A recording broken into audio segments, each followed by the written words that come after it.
감사합니다. 꼭 그런 건 아니지만 인체의 구조상으로 볼 때 나이가 들어갈수록 원시가 되고 젊을 때는 근시가 되죠. 원시는 멀리 있는 것은 잘 보지만 가까이 있는 것은 잘 못 보는 것입니다. 반대로 근시는 가까이 있는 것은 제대로 보지만 멀리 있는 것은 제대로 못 보는 것입니다. 그래서 근시인 사람은 도수가 높은 안경을 껴서 멀리 있는 것을 제대로 보려고 하고, 원시인 사람은 돋보기를 사용해서 가까이 있는 것을 잘 보려고 합니다. 물론 눈이 좋은 사람은 이런 것과 상관없이 멀리도 잘 보고 가까이도 잘 봅니다. 그리고 어느 쪽도 다 안 되는 사람은 안과 수술을 통해 시력을 강화하기도 합니다. 제가 생각할 때 여기에는 하나님의 뜻이 담겨 있다고 봅니다. 젊었을 때는 현실을 직시하고 자기 앞을 바라보고 모든 상황을 잘 판단해서 자기가 갈 길을 잘 결정하고 자기가 할 일을 잘 찾아가라는 의미가 있지요. 늙어서는 멀리 바라보고 좀 더 크게 생각하고 이 세상만 바라보지 말고 저 하늘도 바라보며 살라는 의미가 있지 않나 생각합니다. 성도 여러분, 멀리 보기는 눈 건강에도 좋고 영적인 건강에도 좋습니다.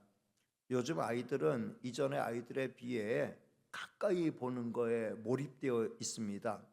아이들이 이렇게 3, 3, 5 모여 있는 곳을 가보면 다 스마트폰의 그 작은 화면에 빠져 있는 걸 볼 수 있어요. 재미있는 게임이나 재미있는 영상을 보려고 거의 눈이 빠질 정도입니다. 멀리 보면 초록의 사냐를 보게 되고 초록은 눈을 좋게 한다고 합니다. 가까이 보면 초록을 볼 기회를 놓치게 되죠. 바쁘더라도 아이들에게 이 초록을 볼 수 있는 기회를 많이 마련해야 합니다. 자꾸 멀리 보는 훈련을 하면 시력이 강화가 되죠. 몽골 사람의 시력이 높은 것은 멀리 보기 때문이라고 합니다. 저들은 매일 지평선을 바라보면서 삽니다. 그러니 그만큼 눈이 크게 열리게 되는 거죠. 멀리 보기가 이렇게 시력에 좋다면 영적인 멀리 보기는 우리의 영을 강하게 합니다. 영적인 멀리 보기는 하늘나라를 바라보는 것입니다. 그리고 하나님을 생각하는 거죠. 다윗은 눈을 들어 하늘을 보고 구원자 하나님을 생각했습니다. 그러다 보니까 그 어떤 상황에서도 쓰러지지 않았죠. 영적인 멀리 보기 때문에 이게 가능했던 거죠. 지금 현대인에게 꼭 필요한 것이 멀리 보기가 아닌가 생각합니다. 아무래도 멀리 보기 위해서는 자꾸 집안을 벗어나야 하고 도시를 벗어나야 합니다. 기회를 따라서 아이들과 함께 대자연을 접하는데 신경을 좀 써야 할 것입니다. 동시에 영적인 멀리 보기에도 관심을 기울여야 합니다. 그러면 영과 육으로 건강한 성도가 될 수 있습니다. 물론 멀리 보기 힘쓴다고 해서 이 땅의 일을 절대로 도외시하고 무시하면 안 됩니다. 그렇게 할 수도 없죠. 그렇더라도 하루에 한 번 이상은 좀 하늘을 바라보고 하나님의 나라를 생각하면서 하나님 찾는 그런 성도가 되면 좋겠어요. 눈 앞만 보지 말고 멀리 보기를 힘쓰는 성도가 되시기를 주님의 이름으로 축복합니다. 자, 오늘 읽은 말씀 가운데는 천국에 대한 세 가지 비유가 나옵니다. 이 세 비유 모두 천국은 이란 말로 시작됩니다. 그러니까 이 세 비유는 또 다음 주에 살펴볼 또 세 비유가 나오거든요. 근데 그것도 천국은으로 시작돼요. 천국은 마치. 그러니까 주님은 이 천국의 어떤 성격을 알려주시기 위해서 이 비유의 말씀을 주셨다, 이렇게 볼 수 있죠. 우리는 이 비유를 통해서 다른 어떤 교훈보다 천국에 대한 교훈을 얻어야 합니다. 자, 그러면 오늘 우리가 살펴볼 세 가지 비유는 어떤 것일까요? 자, 첫 번째 비유는 흔히 가라지 비유로 알려져 있습니다.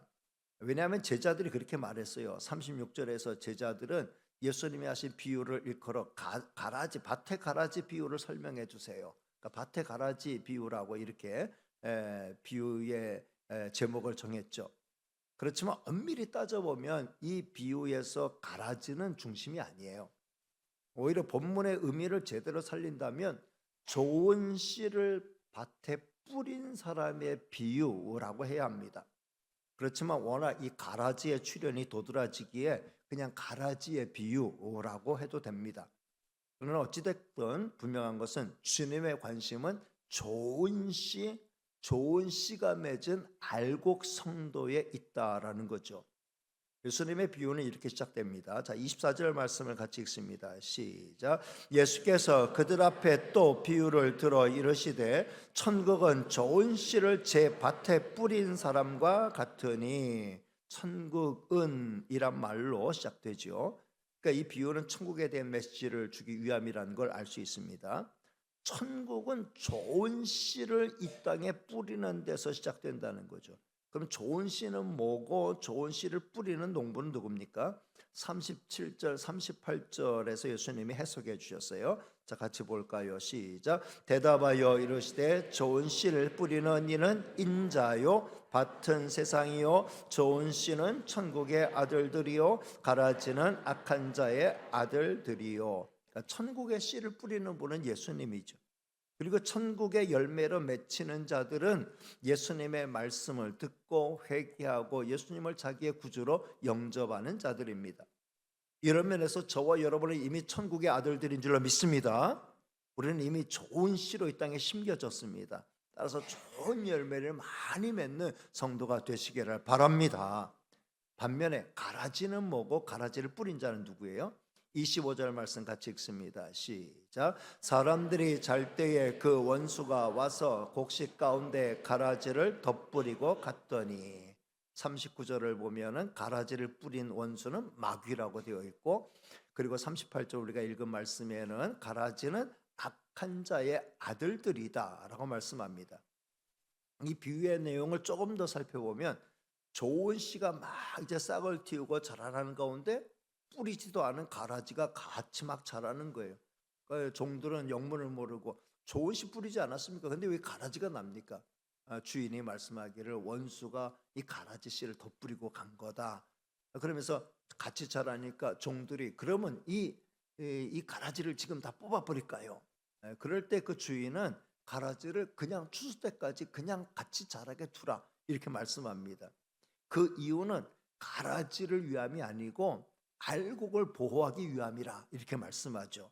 29절 30절 말씀도 같이 읽습니다. 시작. 주인이 이르되 가만두라. 가라지를 뽑다가 곡식까지 뽑을까 염려하노라. 둘 다 추수 때까지 함께 자라게 두라. 추수 때에 내가 추수꾼들에게 말하기를 가라지를 먼저 거두어 불사르게 단으로 묶고 곡식은 모아 내 곡간에 넣으라 하리라. 우리 주님의 관심은 가라지에 있지 않아요. 혹여 알곡이 다칠까봐 그냥 두라고 하신 거죠. 우리 주님은 추수 때가 되어서 가라지는 따로 걷어서 불에 던지고 알곡들은 내 곡간, 그러니까 주님이 계신 주님의 곡간에 모으실 것이다. 이 주님의 곡간, 내 곡간이라고 할 때 주님이 계신 곡간의 의미를 예수님은 43절에서 잘 풀어서 설명했습니다. 자, 43절 말씀을 같이 봅니다. 시작. 그때의 의인들은 자기 아버지 나라에서 해와 같이 빛나리라. 귀 있는 자는 들으라. 여러분, 우리는 자기 아버지의 나라에서 영광스러운 빛들의 잔치에 참여할 자들이라는 거죠. 하나님의 나라를 아버지의 나라라고 말씀했어요. 그냥 아버지의 나라가 아니라 자기 아버지의 나라라고 말씀했어요. 다시 말씀드리면 천국은 우리 아버지의 나라, 내 아버지의 나라라는 거예요. 성도 여러분, 영원히 빛나는 천국은 우리 아버지가 우리에게 주시는 나라인 줄로 믿습니다. 우리는 그 나라의 주인공이고 거기서 해와 같이 빛날 것이다. 그렇게 말씀해 주셨어요. 서두에도 말씀드렸듯이 이 영원한 영광의 나라를 하루라도 잊지 않고 그걸 바라보고 그것을 멀리서 바라보면서 생각하면서 살아가는 그런 성도가 되시기를 바랍니다. 현실만 바라보고 땅만 바라보면 한숨 나와요. 답답해요. 괴로워요. 소망이 안 보여요. 그러나 영원한 소망과 영원한 천국을 바라볼 때 우리 이 땅에서 모든 어려움을 극복할 새로운 힘을 얻게 되는 거죠. 따라서 하루에 한 번 이상 영적인 멀리보기, 하늘을 바라보기를 잊지 않고 살아가는 성도가 다 되시기를 주님의 이름으로 축복합니다. 두 번째 비유는 겨자씨 비유예요. 자, 31절 32절 말씀을 같이 읽겠습니다. 시작. 또 비유를 들어 이르시되 천국은 마치 사람이 자기 밭에 갖다 심은 겨자씨 한 알 같으니 이는 모든 씨보다 작은 것이로되 자란 후에는 풀보다 커서 나무가 되매 공중의 새들이 와서 그 가지에 깃들이느니라. 겨자씨 비유는 하나님의 나라 천국의 양적인 확장을 보여줍니다. 하나님의 나라는 이 땅에서 아주 작은 겨자씨처럼 시작되었지만 지금은 거대하고 광대한 나라를 이루고 있습니다. 예수님께서 제공하신 복음의 씨앗이 떨어진 곳에는 어김없이 하나님의 나라가 시작되었습니다. 어떤 것은 아주 쉽게, 어떤 것은 아주 어렵게, 어떤 것은 아주 빠르게, 어떤 것은 아주 더디게 하나님의 나라가 형성되었습니다. 마치 지난 주일날 살펴보았던 말씀처럼 길가에 떨어진 그런 씨앗들은 열매를 맺지 못했죠. 돌밭에 떨어진 씨앗도 열매를 맺지 못했어요. 가시덤불에 떨어진 씨앗도 제대로 열매를 맺지 못했어요. 그러나 옥토에 떨어진 씨앗들이 있기 때문에 30배, 60배, 100배의 결실을 보게 된 것이죠. 예수님으로부터 시작된 하나님의 나라는 12제자로 확장됐고 12제자는 120명의 제자로 확장됐고 오순절 성령 강림 사건 이후에는 하루에도 수천 명, 수백 명씩 주께로 돌아오는 역사가 일어났습니다. 예수님의 유언처럼 복음이 예루살렘과 온 유대와 그리고 유대 지역을 넘어 사마리아를 넘어서 땅끝까지 시리아를 통해서 그래서 전 세계로 전파되는 그런 역사가 나타나게 되었죠. 사도 바울을 통해 유럽으로 전파된 복음은 온 세계를 돌아서 우리나라에도 전파되었고 이렇게 복음에 흥왕하는 역사를 이루게 된 겁니다. 지금도 복음은 전 세계적으로 계속해서 뻗어나오고 있습니다. 서구의 교회는 기울고 있고 우리나라 교회도 마이너스 성장을 기록하고 있다고 하지만 전 세계적으로 볼 때는 여전히 하나님의 나라는 힘차게 팽창하고 있다라는 거죠. 성도 여러분, 하나님의 나라는 물이 바다를 덮은 같이 온 세상을 덮게 될 겁니다. 우리는 이 일에 대한 비전을 포기하면 안 됩니다. 우리는 가장 가까이 있는 나의 땅 끝에 있는 사람들에게 주의 복음을 전하는 성도가 되어야 할 줄로 믿습니다. 세 번째 비유는 누룩 비유예요. 자, 33절 말씀을 같이 읽습니다. 시작. 또 비유로 말씀하시되 천국은 마치 여자가 가루 서말 속에 갖다 넣어 전부 부풀게 한 누룩과 같으니라. 누룩 비유는 작은 누룩이 그 가루 서말을 다 부풀게 만드는 것처럼 하나님의 나라의 질적인 확장성을 보여줍니다. 성도 여러분, 복음은 능력이 있어요. 생명의 능력이 있어요. 이제까지 주의 복음이 전파되는 곳마다 생명운동이 일어났고 사람 때문에 운동이 일어났고 인생이 변하고 가정이 변하고 사회가 변하는 국가가 변하는 역사가 일어났습니다. 앞으로도 그런 역사는 꾸준히 나타날 거예요. 왜냐하면 복음에는 하나님의 능력이 함께하고 하나님의 영이 함께하기 때문이에요. 나를 변화시킨 그 복음이 다른 사람도 변화시킨다는 확신을 가지고 열심히 생명의 복음을 전하는 저와 여러분이 될 수 있길 바랍니다. 사도 바울에게 이런 확신이 있었어요. 사도 바울이 그 복음에 대한 그 뜨거운 열정이 어디에서 나왔느냐? 복음의 능력에 대한 확신에서 나왔던 거죠. 로마서 1장 16절과 17절 사도 바울의 고백을 살펴봅니다. 시작. 내가 복음을 부끄러워하지 아니하노니 이 복음은 모든 믿는 자에게 구원을 주시는 하나님의 능력이 됨이라. 먼저는 유대인에게요 그리고 헬라인에게로다. 복음에는 하나님의 의가 나타나서 믿음으로 믿음에 이르게 하나니 기록된 바 오직 의인은 믿음으로 말미암아 살리라 함과 같으니라. 아멘. 복음을 부끄러워하지 않는다. 왜냐? 복음은 모든 믿는 자에게 구원을 주시는 하나님의 능력이 됩니다. 복음은 하나님의 능력이기 때문에 내가 복음을 부끄러워할 이유가 없다는 거죠.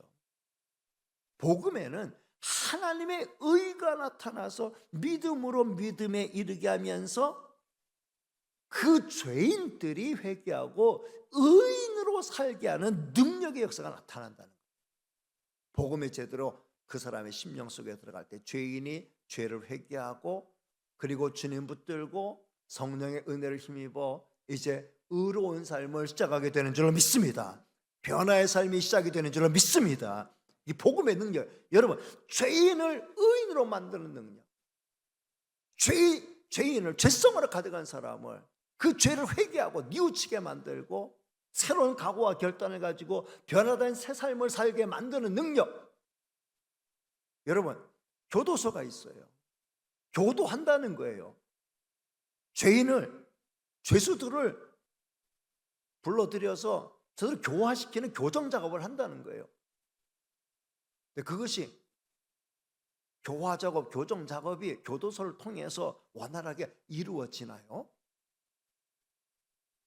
그렇게 되는 사람도 있지만 더 악하게 되고 더 범죄의 기술들을 배워가지고 그래서 더 악독한 이런 사람들이 되는 경우가 많이 있죠. 그런데 죄인이 예수님을 만나고 복음을 듣고 인격적으로 예수님 만나는 순간 그는 주님 앞에 죄인임을 솔직히 고백하게 되고 죄를 회개하게 되고 뉘우치게 되고 변화된 새 삶을 살게 된다는 거예요. 그 증거가 바로 우리에게 있지 않습니까?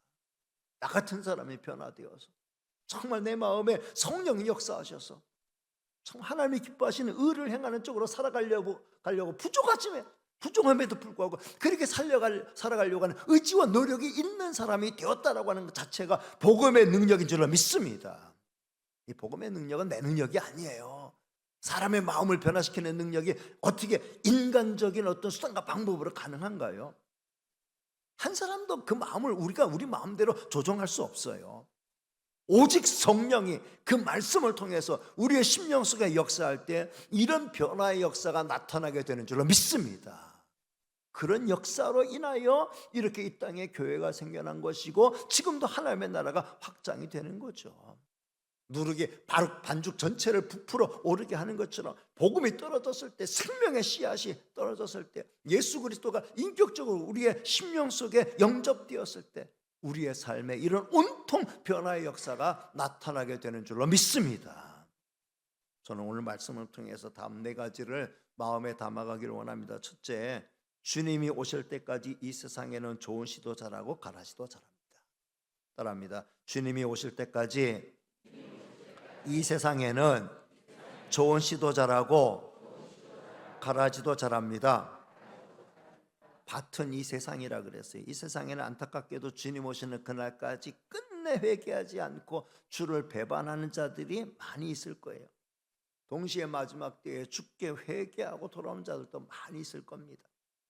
더 나아가서 밭은 이 세상에 있는 지상교회라고도 볼 수 있어요. 지상교회 안에도 알곡도 있고 가라지도 있을 수 있어요. 그러나 내가 가라지가 아닐까라고 하는 염려는 여러분 버리시길 바랍니다. 왜냐하면 가라지의 정체는 너무 분명해요. 예수님이 가라지의 정체를 어떻게 말씀했는가? 41절 말씀 보면 가라지는 넘어지게 하는 자들이고 불법을 행하고 있는 자들이에요. 다른 사람 넘어지게 하고 불법을 행하는 자들. 우리는 아니죠. 물론 우리도 다른 사람을 실족하게 할 수도 있고 불법을 행할 수도 있습니다만, 그러나 우리는 성령의 감동을 따라 즉각 회개하고 회개의 심령을 갖고 그리고 다시금 주님을 붙들고 주님을 찾게 돼요. 그러나 가라지는 회개하기를 거부하고 노골적으로 주를 배반하고 주님을 따르지 않는 자들이죠. 성도 여러분, 알곡 성도가 할 일이 뭐겠어요? 주를 열심히 섬기고 기도하고 주님의 뜻을 따라 열심히 주를 위해 봉사하고 전도하는 일을 하는 겁니다. 개인적으로 성숙의 열매를 맺고 교회적으로 사역의 열매를 맺고 하나님 앞에는 전도의 열매를 맺는 거죠. 전도에 성공했느냐 실패했느냐는 중요한 게 아니에요. 우린 단 한 사람도 내 의지대로 하나님 앞으로 인도할 수 없다는 거 이미 말씀드렸어요. 결과는 주님께 온전히 맡기고 우리는 우리의 책임만 성실히 감당하면 되는 거죠.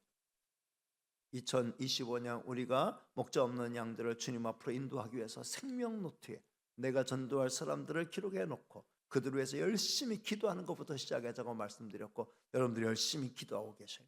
적당한 때를 하나님 앞에 달라고 기도하면서 적당한 때다 싶을 때에 그때 우리가 도전을 하는 거죠. 그래서 슬쩍 초청의 메시지를 던져보시길 바랍니다. 이게 알곡 성도가 할 일이에요. 저들에게는 43절에 약속된 말씀, 의인들은 자기 아버지의 나라에서 해와 같이 빛나리라. 영원한 영광의 빛들의 잔치에서 그 빛들의 주인공이 될 것을 말씀해 주셨습니다. 이 영광의 날을 소망하면서 알곡 성도로서 살아가는 성도가 되시기를 주님의 이름으로 축복합니다. 두 번째는 양자의 운명이 갈리는 때인 추수 때는 성큼성큼 다가오고 있습니다. 따라합니다. 양자의 운명이 갈리는 때인 추수 때는 성큼성큼 다가오고 있습니다. 아직은 추수 때는 아닙니다. 추수 때는 세상 끝이라고 했어요. 아직은 끝이 아니에요. 그러니까 언제 끝날는지 우리는 전혀 몰라요. 다만 어제보다 오늘도 그 끝이 당겨지는 것만은 분명하다는 거죠. 세상에서 고안한 지구 종말의 시계가 있어요. 그럴 때 그 지구 종말의 시계는 지구 역사를 24시간으로 나누어서 지금의 시점을 몇 시로 이렇게 보고 있느냐라고 할 때에 현재 지구 종말의 시계는 이제 오후 밤 11시 58분 30초. 이제 종말까지는 90초가 남았다. 이렇게 세상에서는 그렇게 이제 지구 종말의 시점을 보고 있습니다. 근데 여기서 90초 남았다 하니까 얼마 남지 않았다. 지구 종말의 때가 이제 임박했다. 이렇게 생각하면 착각이에요. 함정이 있어요.